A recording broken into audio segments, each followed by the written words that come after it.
Good morning, everyone. This is Rebecca with Ponderosa Crafts. I just came on today for another quick video on my prompt for the Woolly Steph Art Club journal pages. And this is what I came up with this time. Again, I used a napkin. I had picked up some really pretty napkins, and they're just so much fun to work with. This is my second journal page I've used with this one. I think I shared the first one on Instagram, a journal page that I was working on. But this one I did pretty much like I did with the first prompt. Is I had taken my palette and I just took my distressed inks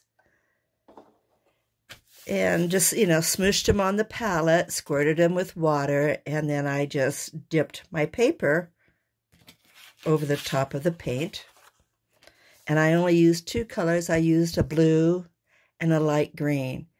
And I thought it turned out really pretty. It gives it a really interesting background. It's, it's not solid blue or solid green.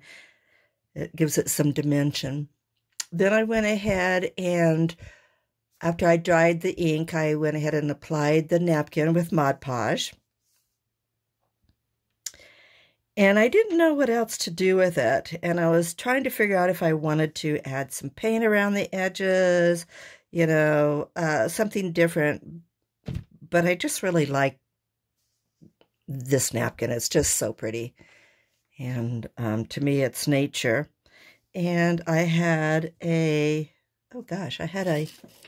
little jar of flowers that I've had for years, and I forgot all about them and found them the other day, and I thought, gosh, I'm going to start using those.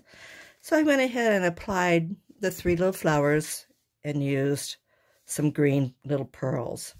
That's pretty much all I did, and I'm happy with it, and that's my take on nature. Again, it's for the Woolly Steph Art Club for our journal pages. Thank you for watching, and I hope you have a wonderful day. Stay safe and be well. Bye.